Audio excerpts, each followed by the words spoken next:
अस्सलामु अलैकुम, सैयद जलाल Shah here. मीसाक़ Medina questions इस पर ऐसे आते हैं कि मीसाक़ मदीना बतौर सोशल कॉन्ट्रैक्ट या मीसाक़ मदीना बतौर अमन का मुआहिदा और पैक्ट। तो जो सोशल कॉन्ट्रैक्ट है, इनको अगर हम डिकोड करें तो ये ऐसा होगा अकॉर्डिंग टू जो वेस्टर्न फ़िलासफ़ी है, थॉमस होब्स, रोसो, मॉन्टेस्क्यू, इन लोगों ने बताया था कि पहले लोग जो थे वो बग़ैर स्टेट के रह रहे थे, उनका कोई हुकूमत नहीं होता था, कोई स्टेट नहीं होता था। तो फिर लोग जमा हो गए और जमा हो कर के उन्होंने कुछ राइट्स छोड़ दिए और कुछ राइट्स ले लिए, कुछ ड्यूटीज़ ले ली अपने आप पर। तो इसका ये है कि मेरी ड्यूटी जो है वो आपके राइट्स है और आपके राइट्स जो है वो मेरी ड्यूटी है। यानी कि ये मेरी ड्यूटी है कि आपको मैं थप्पड़ ना मारूं और ये आपका राइट है कि मैं आपको थप्पड़ ना मारूं। तो ये ऐसा है कि मेरी ड्यूटीज़ आपके राइट्स हो गए और आपके राइट्स मेरे ड्यूटीज़ हो गए। इसी में बहुत सारे आते हैं कि आप मेरी जान नहीं लेंगे क्योंकि ये मेरा राइट है और आपका ये ड्यूटी है कि आप मेरी जान न लो। इसी तरीके को इसको उल्टा करके ये मुझ पे भी अप्लाई होता है। तो ये सोशल कॉन्ट्रैक्ट होता है कि लोग जमा होकर के एक कॉन्ट्रैक्ट करते हैं कि हम एक दूसरे के साथ रहेंगे और ये राइट्स होंगे और ये ड्यूटीज़ होंगे। तो इसी तरीके से प्रॉफिट जो माइग्रेट हो गया, उसके साथ जो कंपेनियंस थे, उसके साथ जो सहाबा थे, वो भी यसरब को जो जिसको बाद में मदीना कहा, मदीना मतलब द सिटी ऑफ प्रॉफिट को उनको कहा गया, उनको माइग्रेट कर गए। तो वहाँ पर यहूदी रहते थे, दो कबीले रहते थे, ओस और खजरज, और तीसरा कबीला जो है मुहाजिरीन का आ गया। तो प्रॉफिट की और उनके साथ जो कंपेनियंस थे, उनसे माइग्रेशन से पहले जो मदीना में कोई रियासत नहीं था। ओस, खजरज और यहूदी ये एक दूसरे के साथ लड़ रहे थे, मतलब ये जो एक गवर्नमेंट है नहीं थी। कबीले रहते थे और एक कबीले का अपना सिस्टम होता था, दूसरे का अपना सिस्टम होता। मगर प्रॉफिट ने सबको जमा कर दिया। इसमें यहूदी थे, ओस, खजरज और जो माइग्रेटेड लोग थे जो कि मुहाजिरीन उसको कहते हैं, और एक सोशल कॉन्ट्रैक्ट बना दिया, एक कॉन्स्टिट्यूशन बना दिया जिसमें 53 जो आर्टिकल्स थे, उसमें वो जो आर्टिकल्स थे वो दो हिस्सों में थे। एक तो मुसलमानों के लिए अपना एक उसमें आर्टिकल्स थे कि उनका एक दूसरे के साथ रिलेशन क्या होगा। दूसरा ये कि जो मुसलमान और यहूदी है इनका आपस में क्या रिलेशन होगा। तो आपको समझ आ गया कि यहाँ पर सोशल कॉन्ट्रैक्ट हो गया, लोग जमा हो गए और लोगों ने एक पैक्ट साइन किया जिसका सरबराह प्रॉफिट मोहम्मद पीस बी अपॉन हिम था। और उसमें कुछ लोगों ने अपने राइट्स छोड़ दिए और कुछ ड्यूटीज़ ले लिए और वहाँ पर एक हुकूमत कायम कर दिया। तो जो कॉन्स्टिट्यूशन थे उसमें मैंने जैसे कि बताया दो हिस्से थे उसके, एक मुसलमानों के एक दूसरे के साथ जो रवाबित थे, दूसरे यहूदियों के साथ।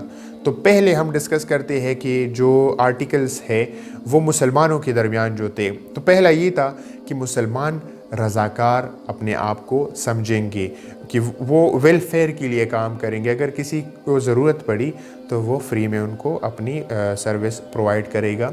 यानी कि जिस हमारे पुश्तों में है कि खुदाई खिदमतगार, यानी कि खुदा के खिदमतगार है ये लोग। तो इसी तरीके से रज़ाकार हो गए। जैसे कि ईदी वाले हैं, ये आपसे पैसे नहीं लेते कि आपकी जगह आप जब आपको उनकी ज़रूरत हो आपकी मदद के लिए आते हैं। दूसरा ये कि मुसलमान आपस में इत्तेहाद के साथ रहेंगे। वहाँ पे मुहाजिरीन आए थे और वहाँ के जो ओस खजरज थे वो अंसार उसको कहा गया। तो वो आर्टिकल में ये कहा गया कि ये दोनों इत्तेहाद के साथ रहेंगे। इससे पहले ओस और खजरज एक दूसरे के साथ लड़ते रहते थे, तो इसी पैक्ट में ये कहा गया कि आप इत्तेहाद के साथ रहोगे। अगर मुसलमानों के दरमियान कोई इख्तिलाफ आ गया तो प्रॉफिट जो है वो मीडिएटर होगा, वो फ़ैसला करेगा।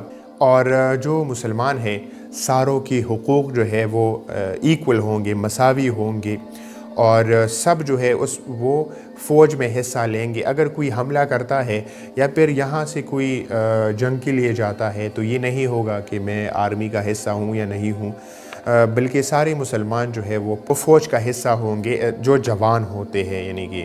اور دوسرا جو آئین کا حصہ تھا، جو پیکٹ کا حصہ تھا میثاق مدینہ کا، جیسے کہ میں نے بتایا وہ یہودیوں کے ساتھ جو ریلیشن تھا وہ ڈیفائن کیا گیا تھا.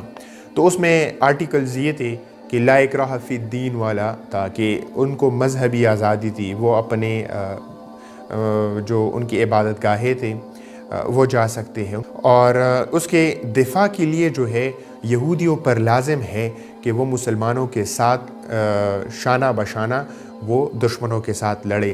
یعنی کہ اگر کوئی حملہ کرتا ہے تو یہودی جو ہے وہ مسلمانوں کے ساتھ مدینہ کی جو ریاست ہے اس کو ڈیفینڈ کریں گے. اور جو قتل کرے گا، تو اگر یہودی مسلمان کا کرے گا یا مسلمان یہودی کا کرے گا تو یہ جو جرم ہے ان کی سزا سیم ہوگی.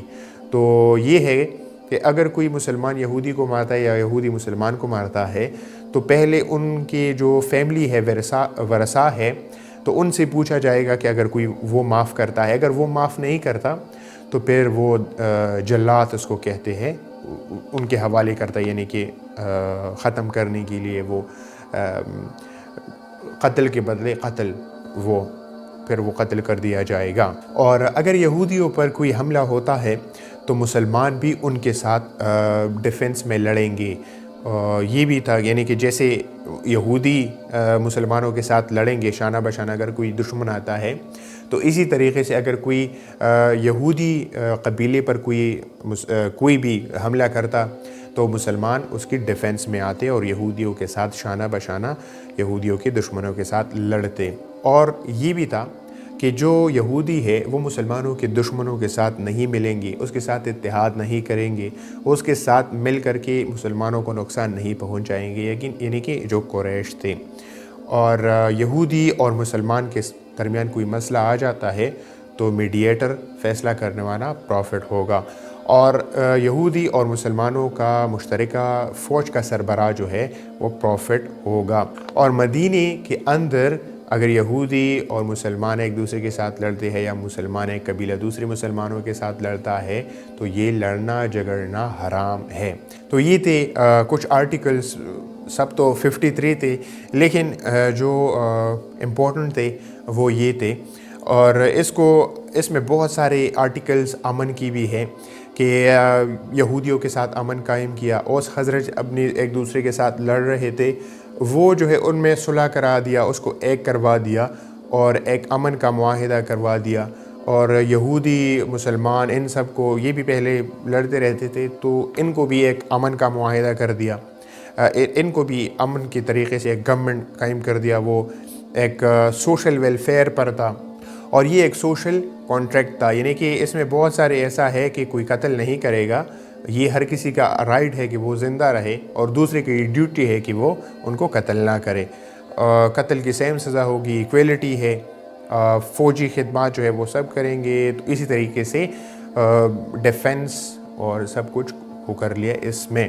اور یہ معاہدہ 6/22 کو ہوا تھا.